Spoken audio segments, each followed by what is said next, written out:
Everyone. Yay, we're live. Okay, I'm Anna. I'm Mitchell. And we're a married couple. Yes, I am an addict in recovery, alcoholic in recovery, a little over 7 months, clean and sober. Yep, and I guess you would call me the wife of an addict in recovery. More than that, though, but what we decided to do is we're going to do like an interview-based video tonight. We're going to do a question and answer. And Mitchell came up with some questions to ask me, and I'm going to be absolutely honest with you, I have anxiety right now.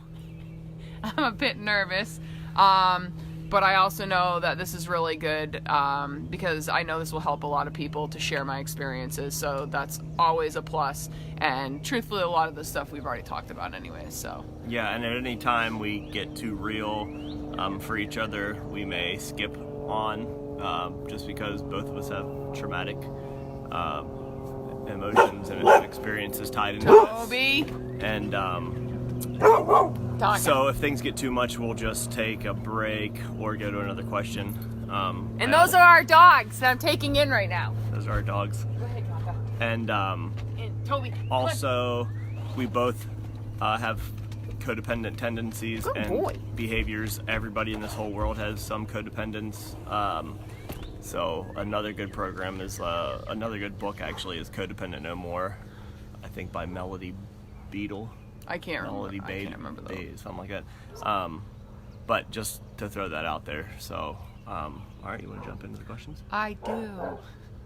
All right, first question. When did you realize that I had a problem?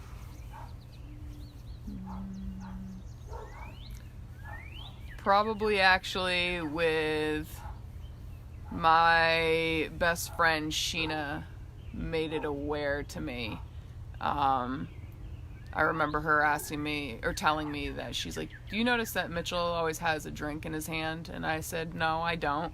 And I really didn't. And then, but her observation and her letting me know her observation made me aware of the situation. And I remember after she told me that, we went to Greenfield Lake in North Carolina to go look for alligators. And I remember Mitchell unzipping his backpack and bringing out a drink. And I remember looking at him and going, we're just looking for alligators. Why do you need to drink? And for him, it was in a sense just something to do with it. Hi, Kaydon. Love you. Hi, Kaydon. Love you too. But it definitely was probably the first instance made aware that something was going on was after Sheena made that observation, told me, and then it made me mindful of the situation. So I think that's when the first. Yeah, and that was about 10 years ago. Yeah, 10 years ago. So I do remember that wasn't really that big of a... I kept on telling myself that wasn't that big of a thing because I just grew up around drinking and me and my friends always just drank, so it didn't seem like a weird thing for me, but that would definitely be a telltale sign, which leads into when did you start building walls up towards me? Now I could probably say when did you think that you started building up walls towards me, and then I know since I was in treatment last time we kind of figured out when you were building up walls towards me. So when do you think you started, and then when do you now know that you did? That's honestly a tough one, but I probably really started building up walls probably 2 years into our relationship. Because I actually remember having because Mitchell and I had a long distance relationship for about 3 years? Mm-hmm. For at least 3 years. And I remember maybe about a year and a half into our relationship, I remember having, in a sense, like our first fight. Not really, but I remember... Well, no, it was a fight. And I remember at nighttime walking up here in Cedardale, and actually it was the first time it seemed, which now I know was the addict, wasn't really a nice person on the other side of the phone, just a little bit of aggravation and stuff. And I remember after that going, why did that even happen? Why was there even a fight? And then that's when I realized, still didn't know that was an addiction because alcohol is socially acceptable. And not saying that everyone out there that drinks is an addict, but because it's socially acceptable in our brain, it kind of doesn't register sometimes as addiction if it really truly is.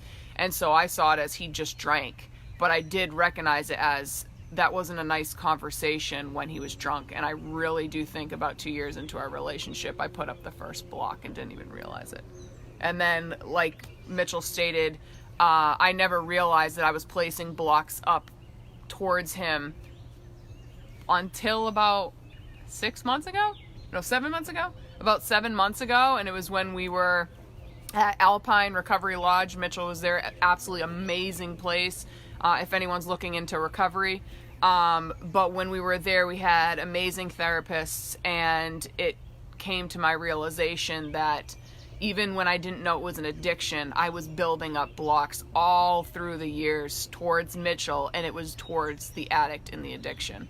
And it was a lot of blocks. But after I came to that realization and admitted that and realized that and could work through it, that actually helped Mitchell and I's relationship grow big time, because I was putting those blocks up, I obviously was putting myself off to Mitchell. And in Mitchell's mind, you know, it's kind of like, why doesn't she want to be near me? Why doesn't she love me? Like that type of thing. But that was because I was building blocks up towards the addict. Yeah, and I think I started building resentments towards Anna because when I wasn't drinking or using, I felt like me, and I didn't know why things were changing, you know what I mean? Yep. I obviously didn't know I was that bad into addiction. I thought it was just a socially acceptable thing to drink a lot, you know, so. Yep. But, yeah, proud of you, baby. Thank you. Okay, when did you realize you had to start taking care of yourself and not me? Or the addict?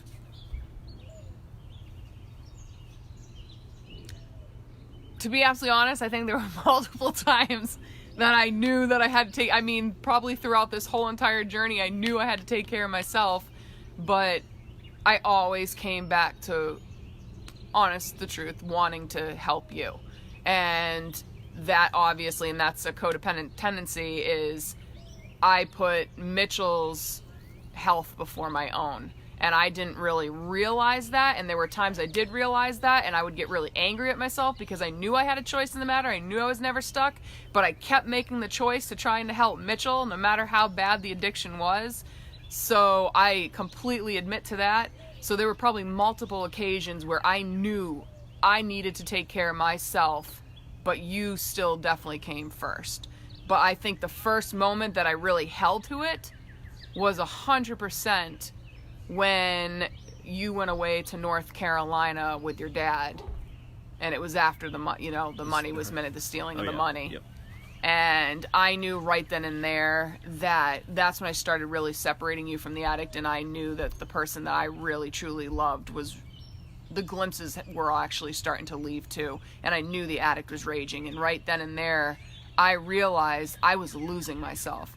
Like I wish I could, and I know some people that are going through this absolutely understand this, but I wish I could really, you feel so lonely, so hurt, you don't know what to say, what to do, and there's no more that you can give. It feels like there's not even a drop left you. It feels like you're not even holding on by a string anymore, not even a piece of line. And that's when I realized that I noticed that I was turning into something that I know at my core I'm not. And that's when I knew I needed to save myself, is when I realized that it's okay to be sad, it's okay to be upset, it's okay to hurt. You know, that's one of my qualities. I usually am a very optimistic and positive person. And it's all of a sudden, sadness is okay, you know, not being positive is okay. But when I started to, like, in a sense, really go insane, like that insanity, and realize I was looking for drugs, I was looking for alcohol all the time, I was getting angry because I just wanted to fight with you, truthfully. That's when I realized, oh my God, I need to take care of myself.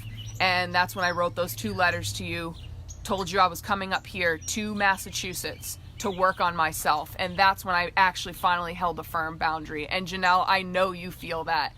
And I see you there, and just know Mitchell and I are always here for you. Yes, absolutely, 100% always here for you. And you have all the strength in the world. We all do. It just takes us a while sometimes to find a little bit to hold that boundary. But you have an army behind you, and just know that. Okay, so I didn't have this one written down, but just because of that last question, take care of yourself instead of me. Do you think that when you took care of me more and not yourself, that you built up way more resentments? Absolutely. Right. Okay. So you started taking care of yourself. and that let me do my own thing. Yep. Because really, it was up to the addict to want some change. 100%. I definitely built up walls because there were times where when he came back from his first recovery. So this is what I've realized as of lately is, so when our loved ones, like, we really, really want them to get healthy. We really want them to. And once they go in and they start working on themselves, there's not a place, in a sense, yes, there's some 12-step program, but there's not a place that we can go and really work on ourselves to have other people really surround us and help us. So I think what happens is the addict has that self-worth, really learns his tools, all these skills, and then we're still stuck in the same place usually where all this happened. With no addict to take care with of. no addict to take care of, but then it's just us, but we get stuck there. So we don't know how to get out of it. So when the addict comes back in recovery, we still have sometimes all those resentments, all those things held on. And basically what happens, I'll admit it, I remember there were times where you would talk about somebody else, you know, that relapsed or they're causing pain. And in my head, my inner dialogue was like, yeah, and you cause a lot of pain too. You know, and that's right there. Like, even me just saying that again, I really just, the way it came out, that was just so filled with resentment and hurt and pain. But that's the big thing is that's why I always say that we have our own recovery and we really need to help us, is because when that addict does come back in recovery, we really do need to help ourselves. Because when that happens, guys, I will tell you, we let them do their own recovery and then they let us do our own recovery, and that's when the relationships, whether it's a husband or wife, a friend, a cousin, a brother, a sister, that's where things mend, because you both have your own recoveries and it's not dependent on each other. It's not dependent, exactly, it's not dependent on another. Yep. Thanks, Heather. Thanks, Heather, love you too. So that's a great answer to that one, because, you know, you both have to recover and then you're on different paths, I feel. So oh yeah, like, it takes a lot of compassion from each person, you know.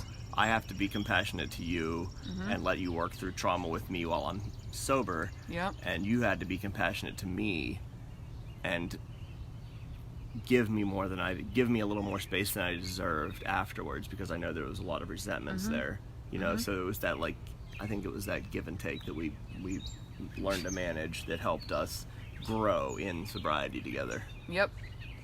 You And know? I know I just want to throw this out there. I know that a big thing was too is people that do have that your loved one goes into recovery, try to find something for you, whether it is a 12-step program or just there's a lot of self-care online too that you can talk to other people that are going through the same situation, because we do need an army behind us, because like I said, when they're getting their recovery, we need our own. So it's just, it helps us with our self-worth, and then also realizes that we're not alone out there. And then we also see stories of hope too that just keep us going. But just the best advice I could definitely give you is just keep working on yourself, because if you work on yourself, then it really does just become what you can control in life. And the only thing we truly can control in life is us, is the person right here. And so once you can control that, no matter what's happening on the outside, I know that sounds so insane, but I will tell you, if you try to control things that you can't, that's bigger insanity than the other. Yeah. Thanks, babe. You're welcome, Mitchell. So what are some codependent behaviors that you did, or you?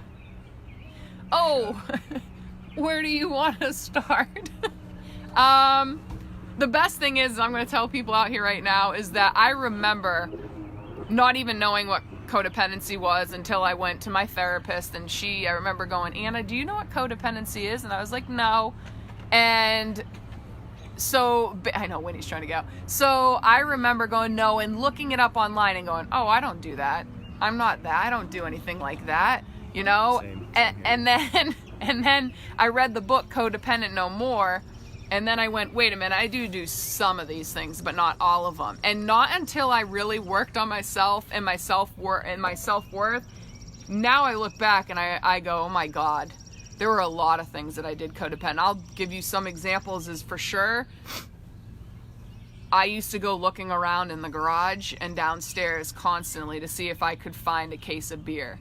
And then once I knew that you were doing coke, I would look at all these tiny places because I wanted to find that, so that I could come to you and tell you, look, I know that you're lying to me. Here it is. But that's the pure example of insanity, guys, because in my mind, I always thought it would change for some reason.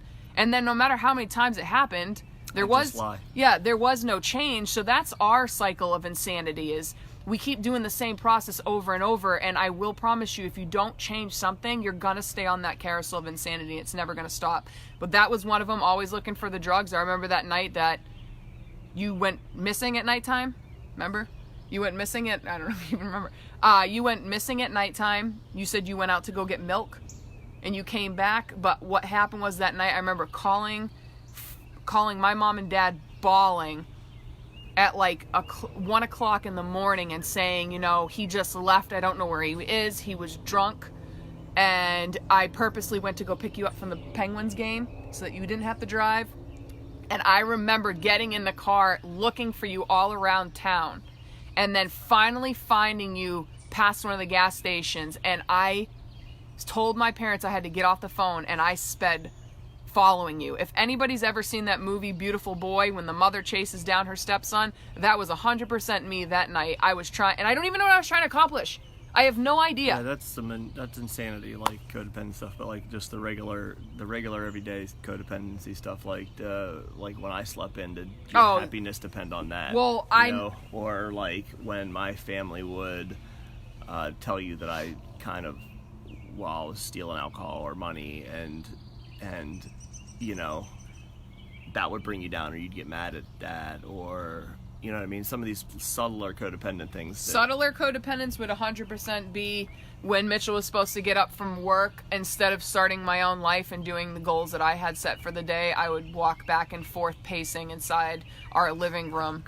Inside the living room, not knowing if I should go in and wake you up or I should sit there until you wake up, because I was so scared because you weren't, you know, going to work. But that's another codependent tendency, because what I should have done is gone on with my day, but my day was dependent on Mitchell, of how I felt. There were a lot of little codependents, like even just sleeping in recently, remember? And that's something that I worked through too, was when you were in Utah, you know, because it's just stuff like, there's normal things that we all sleep in, we all do these things, but because my mind has these things tied into addiction, when Mitchell does sleep late, my mind kind of switches and what's wrong? Yeah, and gets run to fear and what's wrong. But then I have to tell myself, especially now when he's in recovery, is I got to tell myself, is there clusters? No, there's not even one sign of using. It's just someone sleeping in late, just like I do. And I have to tell myself that and work back.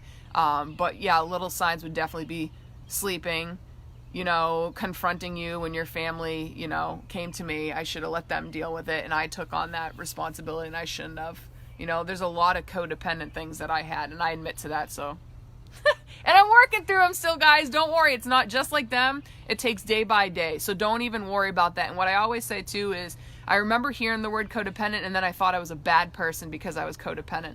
Codependent people, I've been realizing, are very kind individuals, and all they do want to do is help. But what happens is we want to help so much that we stop thinking about ourselves, and all we help is the other people. And by doing that, we're actually hurting them more, and we are tremendously hurting ourselves. And the same thing with addicts. When people think of bad things with addicts usually are the people that care the most and feel emotion so much, is why they stay in that insanity too, because they feel shame so much. So none of us are bad people. We all have our character flaws, and it's what we do with them, and we work from them. There's no shame in that. Yeah, and I think that codependency is just really caring, compassionate people that really believe they're doing the right thing and really trying to help people, help themselves, help people. But you know, I think the biggest thing is you got to realize is, could this person be doing this for themselves? Yes. You know, can I detach with love and be their cheerleader? Yep. But not be tied with them. And I think, you know, everybody on this whole planet has you know, codependent tendencies. I mean, because it's just caring and compassionate. Yep. You know, and you want to help people out, but you know, there's a point where it starts to harm your psyche, I believe. Yeah.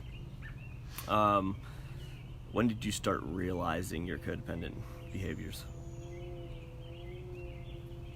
Probably after when you talked to Rachel, maybe, or? Yeah, it was probably that. It was probably that. At least being aware of codependency was when my therapist did tell me, "Hey, Anna, do you know what codependency is?" And that's at least when I really became aware of it. But then probably even more once I started my aftercare always at Alpine and having Laura be the amazing woman that she is. And I think that's when I started really realizing I had codependent behaviors. Love you, Laura. Yeah, we love you very much. How did you work through your codependency before I went to rehab? So before I didn't. you didn't. Okay. I don't. That's great. No. I think. No, to be absolutely honest, I don't think I really don't think I dealt with it that well because I thought I was still doing okay, and your start in rehab was about what, 18 months ago? 19 months ago. Yeah, so it October took 31st, 2017. it took me probably, truthfully, guys, it took me this last day when I really held my boundaries. I think that's when I started working through them a little bit more, but that was because, though, I had aftercare. After the second. Yeah, after the second, because I had aftercare, so I could talk to a bunch of people about it, and they could help me with through their experiences. So probably starting there, but it really didn't really take hold till later. Okay, so yeah, I mean that's a great answer because, and if you don't know what codependent things are, then Keep how are doing you them. supposed to work through it? Yep. You know what I mean? Just I think resentment is the only way to work through. Yep. Before you really know. So how do you work through them now that I'm in recovery, and that you have had your own recovery? I work through them by reaching out, recognizing them, working through them either myself or with you, or working through myself and then still coming to you and working it through, because I've realized if I go and talk to Mitchell and let him know my thought pattern, it lets him come into what I'm really thinking, so none of us have to, which we were really good at before, which what we really weren't was mind reading.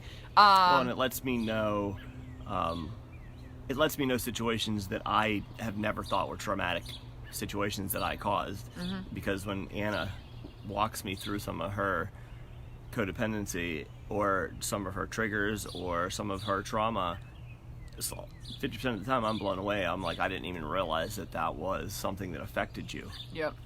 And that's one of the things, because when you're with the active addict, we all know that there really is no listening to one another or anything. So that process of them really listening is when they start to go in recovery or make the choice for their own, and that's why we have to take care of ourselves.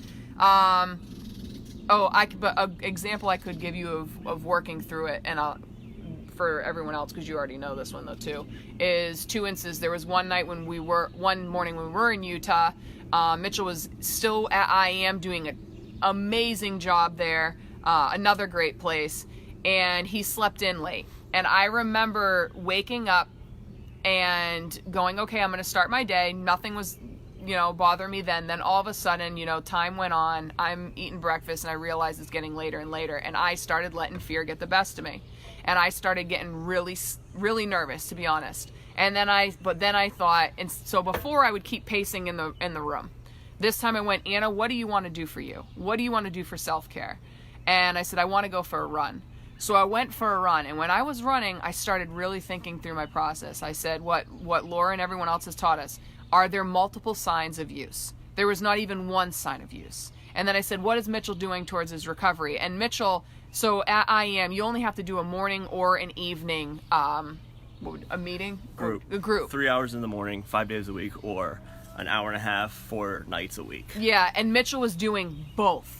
So I told myself, Anna, he has been going above and beyond in his recovery, and there's not one signal or sign saying that there is any type of use.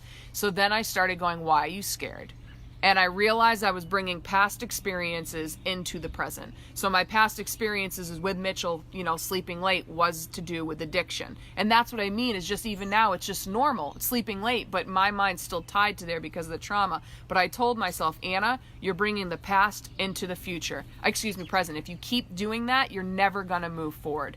And so then I started realizing, also, Anna, you're asking perfection out of Mitchell. Because do you sleep late? And I said, yep. And then that's when I realized, oh my God, I'm asking for perfection. And what a heavy burden that is to carry to someone that's already working so much on themselves is another thing of mine. So I actually, and then after that though, Hold on, that same instance though, surprisingly, when I woke up and I slept in like one day, and the first day in like 4 months I slept in, I think, and I woke up and had shame because I was used to when I slept in, it was because of my addiction. You know what I mean? So it's weird that you had that trauma, and I felt like I was doing something wrong from sleeping in, and I had a therapist tell me, you know, it's your body telling you need sleep. And I wasn't used to that because I've been an alcoholic and an addict for 22 years. So I wasn't used to that. Every time I slept in, it was because either I was hungover, drunk, coming down, or whatever. So and then I just know when I came back, and this is I took Mitchell through that same exact thought process that I just told all of you. And that allowed Mitchell to really get into my mind and see that there was some trauma there, that things that are just normal day activities, they just come in sometimes still with, oh wait, there's an addiction, before I can even think. And then the other time when we were just recently down the beach, all Mitchell was doing was fishing down at the dock. And when I came out, I was so happy, because just so happy of where we are now. And I looked down at Mitchell at the dock, and I was like, this is amazing. He's just down there fishing. And then like that, my mind went, he could be drinking. He could be doing this. He could be doing that. And I was going to go down there and check. And that's codependent too, because the truth is, if I went down there and I saw it, what am I going to do? Yell at him? Like, that's the only thing that, like, that's all it's going to do is affect me more.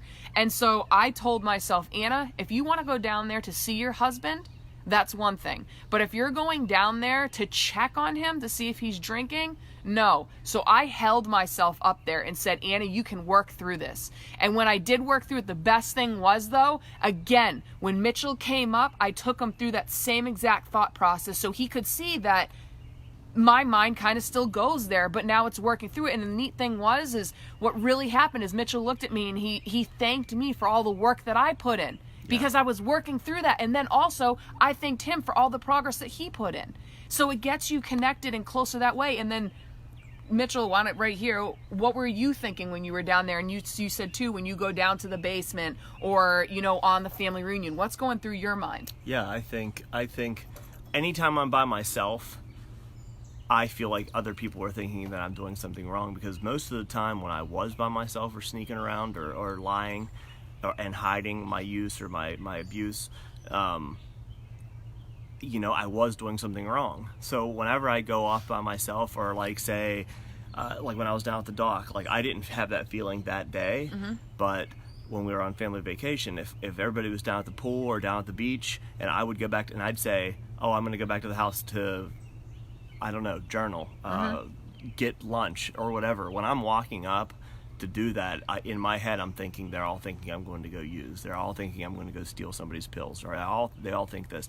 And I don't know, some may be, but I don't think, you know, most of the time they aren't. No one's thinking those things. I'm thinking those things because that was my behavior for so long.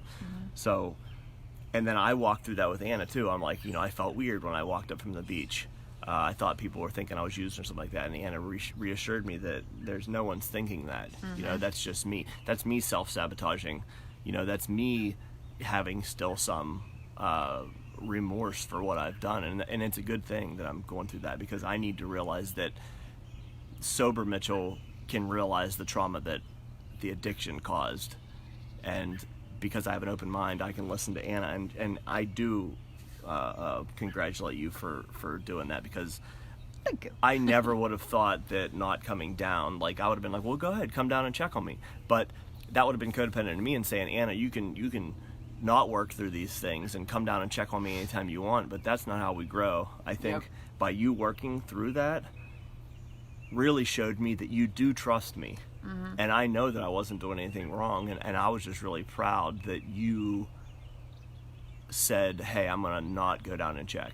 I'm gonna stay up here and wait for him to come up, because the reality is, if I was down there drinking and I came up, you'd know. Oh yeah. You know what I mean? So you taught me something that day too about your side of things. And I think the truth is that's why we need our own recovery. Yes, there is pain and trauma and addiction, 100% for families and friends, and even for the addict themselves. There's a lot of trauma based.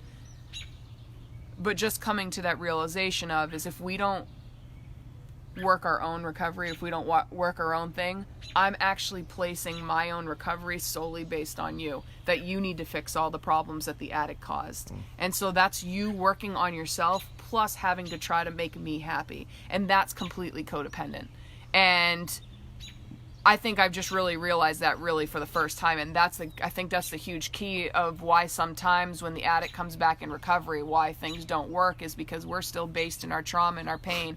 And we want the addict, we want the person that comes back in recovery to fix all that pain, to know all this pain that the addict caused. But the truth is we're putting even more pressure on them on top of the addiction that they're trying to conquer. And I think the only way to get validation for all the pain that your loved one in addiction or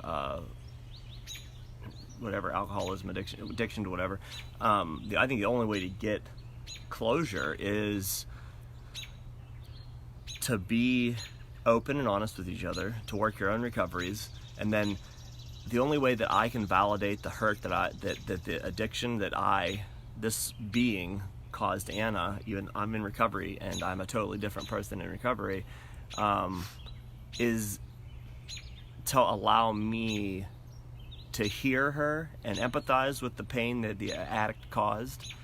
But to do that, I have to forgive myself for doing those things, even though it wasn't healthy me doing it. And I know that sounds weird, and it sounds like, I'm getting off easy, but if I don't separate the addict from me, then I can't ever listen to her and all the trauma she has without defending it, because then I'm defending myself. But by separating the addict from healthy, the addict in recovery, then I can sit there and I can listen to these things and I can say, yeah, that was messed up. Yes, that is hurt. Yes, that did cause trauma, and I'm very sorry.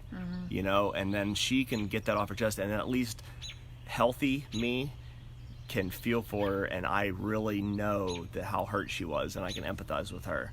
And I think without separating that, you can't do that. And just like separating, codependency, is joined in, and then we have to separate ourselves, just like I have to separate me from the addiction. Because if I carry around all that addiction, if I carry around the addiction parts of me, then I will never quit beating myself up. Because that is the worst part of the human beings, is when they're in their addiction. Because I am not that person sober. Nope. Next question. Next question. When did you realize you had to step off the carousel of insanity? That was 100% tying back into that other question. It was when I decided to move to Massachusetts away, because I was For you. It was 100% for me. It was not even in the slightest for Mitchell. And I absolutely admit that decision to move to Massachusetts to get away from the addict was solely 100% for me to save myself. So that's when I knew I needed to step off the carousel of insanity. And I guess you could say the second part of stepping off that carousel of insanity was when you were constantly asking for the money. And that's when I realized all those glimpses of the man that I loved. Truthfully, he was gone. The addict was raging. There was no more Mitchell. He was so pressed down, so deep far. And that's why I, flat out told him, if you take this money, Mitchell, I'm walking out of this marriage. And there was no more fear in me. There was no more sadness. There was no more hurt at that moment. It was like, in a sense, serenity. And I think it's because I battled for so long that choice of, do I stay or do I go? And in that moment, I knew I was leaving. If that addict was there, it was done. It was 100% done. And that's when I think the moment when I realized, I'm stepping off this carousel. I'm stepping off. Yeah, and I think by doing that is the moment I realized that I wanted to live. I wanted to be sober for me, because I didn't have someone try and take care of me. I didn't have someone that was linking up with my misery. You know, when everybody else gets off, the addict's left with themselves. And I think that's the only way for the real true person to come back out and say enough is enough. Well, I think because sometimes the addict can't thrive anymore, because the addict thrives because other people. Because there are other people, because we want to save them, because we want to help the person that we truly love. So when we're doing that, sometimes it's even worse, because we're pressing the person we really love further down, and then the addict rages more. And then that's why, if you've ever realized that once you put up a healthy boundary, when you say no, that person yells and screams and freaks out. You're on the right track. You're on the right track. That's because you're pushing against the addict. Yeah. And then once that addict is just left there and it's completely loneliness, I think that's when the person you love realizes sometimes, I don't want to live like this anymore. I don't want to be like this anymore. Yeah. And it's for them finally. It's not for the relationship they're in. It's not for their family. It's because they want to survive. They want to live. Yeah, and it took Anna standing up for herself. I was very proud of her. Whenever I finally got a couple weeks clean in rehab this last time, I remember talking to Anna. I said, thank you so much I said, I'm so proud of you for holding a boundary and for doing something for yourself, because then, yes, I did spiral for about a week, really, really, really bad. And, you know, I mean, it was deep, dark, contemplating suicide, you know, trying to get drugs and alcohol any way I could, isolated in my house, and I knew that I wanted to live because I had no one else that was there with me, you know. So once everybody jumps off the carousel and they get into there and they start working on themselves, because when the addict is totally there, which he was, there's no listening. There's just lying and manipulating, and it's a shell of the person that you knew. So I think, you know, that's whenever, you know, kid me or pre-addict me or just the normal me, it was like, you know, this is enough. I had enough at that point, you know, so. And I just want everyone to know this. It's not like I came to this realization overnight. I've been in a relationship with Mitchell for almost 11 years now, fully 11 years. And it took me then a good 9 years to really come to the realization that I needed to hold boundaries. It never was as bad as it was the last 4 years, but it was always there, and it was just that little hint of it, seeing it. And so it took me that long to grow. So one thing I'm going to tell you guys is we're so much easier when someone else is hurting to comfort them, to say it's okay the way you feel. But then right when it's happening to us, we don't have self-compassion. We get down on ourselves. We have shame. But the truth is, we need to have a little self-compassion for ourselves to make it through this. So if you're not there yet, that's absolutely okay. Just keep doing what you're doing, is reaching out. And if you're not reaching out, take that first step. Reach out to anyone. Tell them what you're going through, even if it's just a little nugget of what's going through. Share the burden. Because no one, you, in a sense, and this is what I've realized, I created my own loneliness. When I thought I was so alone, I created it because I ran away from my neighbors. I wouldn't answer the phone when my mom and dad called. I would push ignore. I created that isolation on my own because there were so many people out there willing to help me. So we need an army to defeat this. So don't have self-compassion. Yeah, which leads me into the next question. How did you cope in the midst of the darkest part of your addiction? Or was it coping? Or was it just surviving? There was a large portion of at least 2 years that it was just surviving. It wasn't, I don't even think you could really cope. It wasn't, I didn't cope. I wasn't coping well. It was just in complete survival mode. And that is when, I mean, you guys can see it already. I'm a talker. I take after my daddy. And there were times I will remember that my neighbors were coming over just to talk, because that was the girl that they first met when I first moved in, and I would see them walking up and I would run into my house and shut the lights off because I didn't want to talk to anybody. You know, there were times where his family would invite us over. I didn't want to go over. Truthfully, I'd rather curl up in the fetal position and just cry. And that's when I realized that I was not coping, because loneliness and pain felt more of a love and a friend to me than anything else in this life. I actually started to feel comfort in my sadness. And that really, guys, is pure insanity. And I really understand that now, but back then, all I wanted to be was alone. I just wanted to be completely alone. And that's the funny thing, is because then I didn't want to be alone. I wanted someone to hold me and tell me it was going to be okay. And that's what I mean, is that's why we really have to step off and do one little change. And once I started making those little changes, that's when coping skills started coming up. Of reaching out when I started to really feel alone. Not let that darkness take a hold of me. Moved to Massachusetts because I knew the people that would be surrounding me had truthfully a healthier mind than the addiction that was there, and I could start really working on me. Amen. What was your inner dialogue in the midst of my addiction, and how has it changed now? My inner dialogue when you were probably in your addiction was not really nice towards you, truthfully, and it was all the dislike, the anger, the resentment. It was all towards the addiction, but I didn't realize or understand how to separate the addiction from you, so everything was going straight towards you. I knew that there were times that you would say things about other people, and I would, like I said previously, be, you know, in my mind going, well, you don't understand how much pain you caused, you know, or and at the moment I didn't. Yeah. I didn't.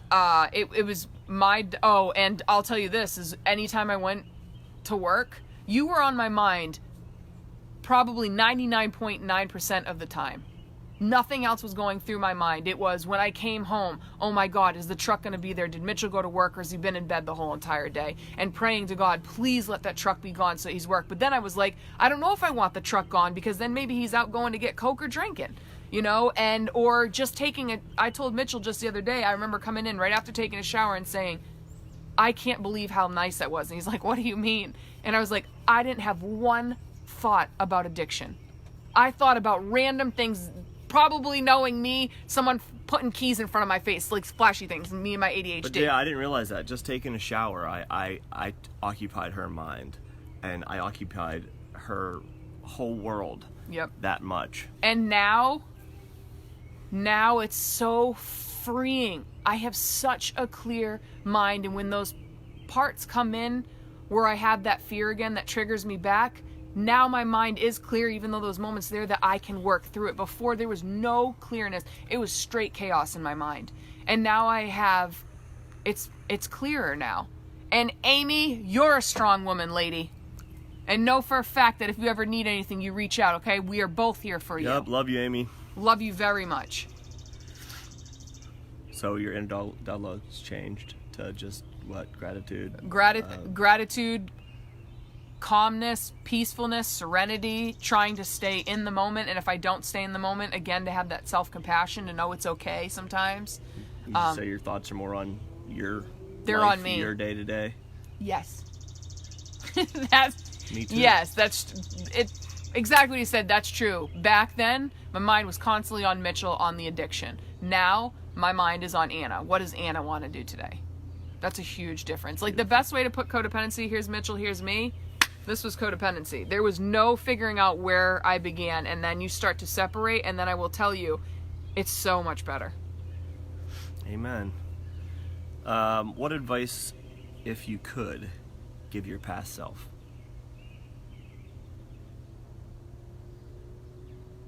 To have self-compassion.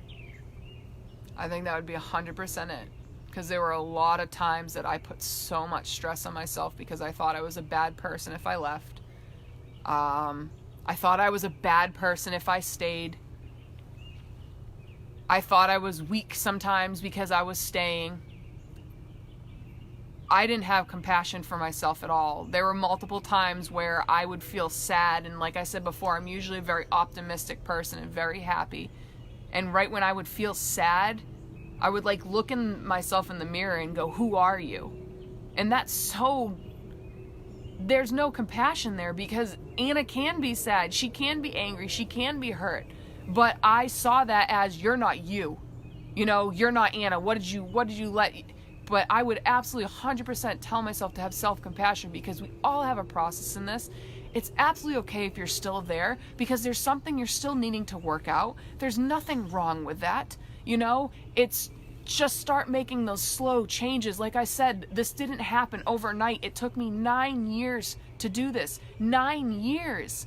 But what I will say is what I did learn, if I could tell myself, is have self-compassion, Anna, and reach out. I know it's hard and you feel so alone and you want to be alone, but deep down you know you don't want to be alone. You want someone there to help you. Yeah, share the burden, get vulnerable. I mean, vulnerability people are scared of, but we all need the opposite of addictions, connection, and you need connection, compassion, and vulnerability. I mean, what's better than being able to be real with some real friends or real family and no one judging you for it?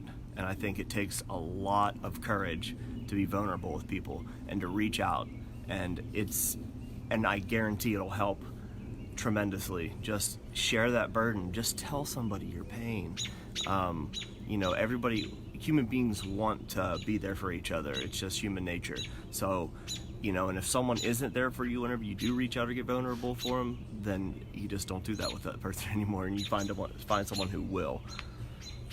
And I can't tell you guys how many people, if you do start that discussion about addiction, how many people you will be surprised at who it affects. Daily we run into people. We run into people that are affected by addiction, whether they're the addict in recovery or an addict trying to get into recovery or a family or a friend of an addict. It is so much bigger than we lead on, because there is such a stigma with addiction, and there's such a stigma of being a loved one of an addict, because they look at, some people do, they look at us as weak. Why would you stay in it? I wouldn't. But the truth is because they don't love the person. Exactly, and because they don't know that experience. There's when you hear those people that are saying that don't give him Narcan anymore, just let him die. I would love to ask them that same question. If that was your child, would you tell that paramedic then not to save your child? No.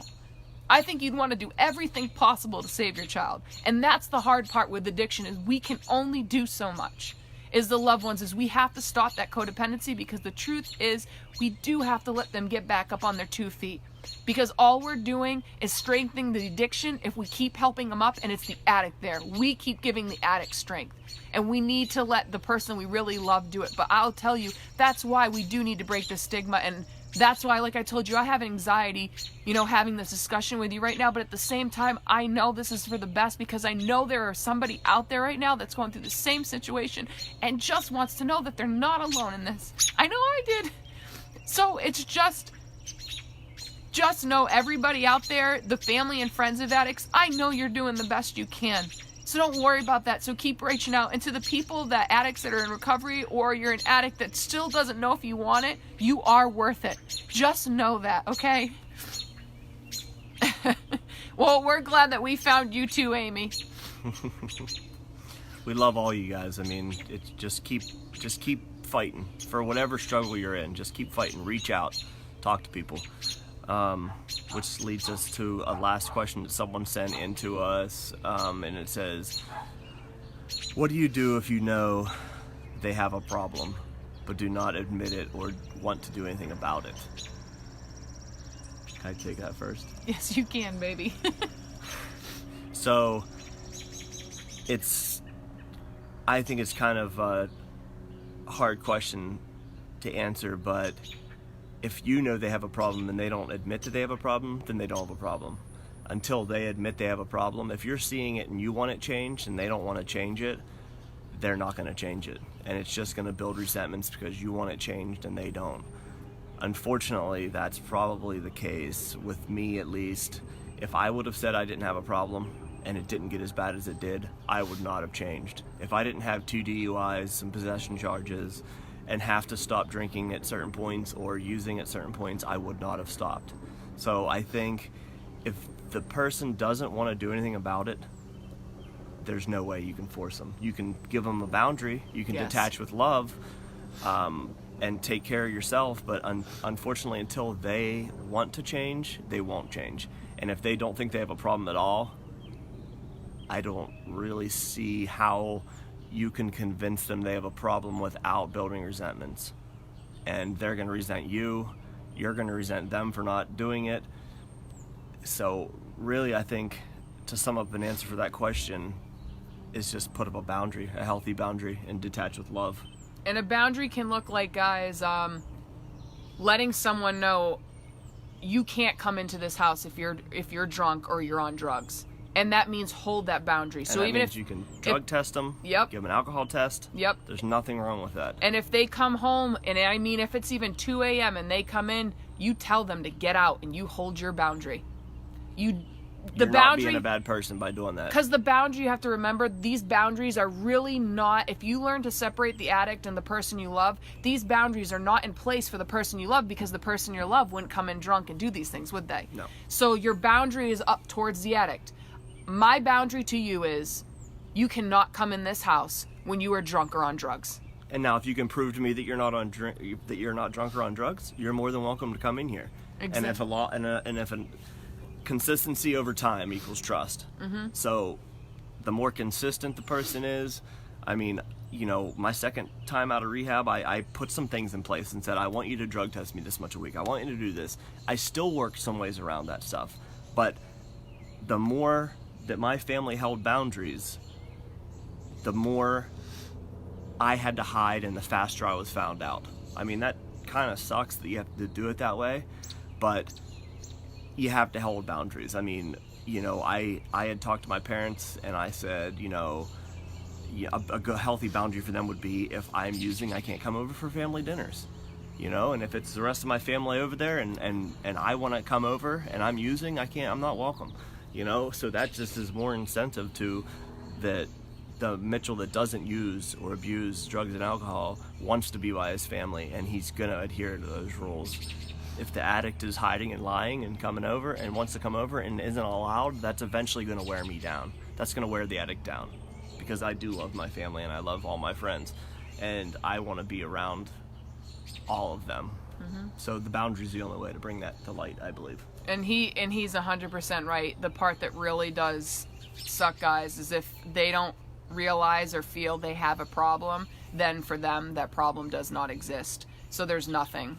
The only thing that you can do is protect your own sanity, your own self, and that would be to put up those healthy boundaries until they realize that they have a problem.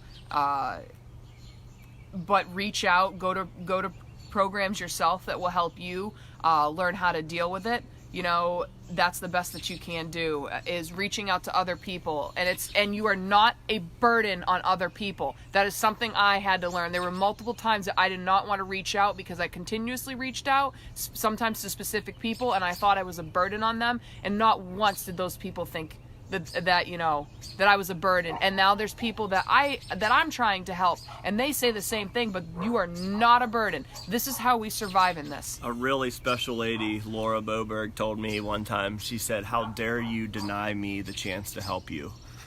So if you're thinking you're a burden on somebody, you're not. They want to help. Yep. I love you, Laura. I love you too, Laura. And I just want to, I guess, kind of end this, guys, is we're going to do another session. I think we're going to do it tomorrow night, and we're going to do it same time, 7 o'clock, and I'm going to ask questions to Mitchell tomorrow. But I just want to leave it as, have some self-compassion for yourself. There's always light somewhere. Find that gratitude that holds on to that hope. Keep reaching out to everybody around you. There will be an army around you. I know there is here, and I know everybody on this page would rally around you. And just know that you really aren't alone, because this affects more people than you really think. It's just people are scared to bring it out into the surface, to let people know that they're going through it, because there is this certain stigma still with it. But the only way we can break a stigma is become vulnerable and open up about our experiences. And I think I just want to leave this out there too. If there's anybody out there that needs help, or thinks that they just made a mistake, you are still worth redemption. Everybody makes mistakes in this world. Everybody. And that does not mean that you're lost. It does not mean that all the time that you had and all the things that you learned are gone. It just means you're going to take the next step. And you know who you are, and just reach out, because you have people here that absolutely love you. You're worth it. You are absolutely worth it, and we love their family, and just know that too. I don't want to see other people get lost in this world because of this disease. When you know that these people are just amazing human beings. It's just I don't even know what to say. I know what I want to say. I know that I hurt for these people. That's all. But just know, just keep reaching out. We love you so very much. Reach out on this page. We can help. We'll talk to you at any time of the night, day. We'll help you try to get into a treatment. We'll just be an ear to listen. You are worth it. We're worth it. We love everybody. We love everybody that's been on our journey with us, and we look forward to sharing our thoughts and journey and love. And again, if anybody does have any more questions, feel free to message us. We can do them again tomorrow. We really appreciate you guys reaching out and telling us if you like this setup, because that realizes, makes us know that in a part it's kind of service, giving back what we went through, and letting people know other experiences. So I really appreciate you guys reaching out and sharing and commenting, and even if it is just a private message to us, I can't tell you how much that means, because sometimes we all need validation. It shows how much work we're all putting in. So I really appreciate all you guys. Love you guys. We love you. See you tomorrow. See you tomorrow. Have a great night, everybody. All right, bye.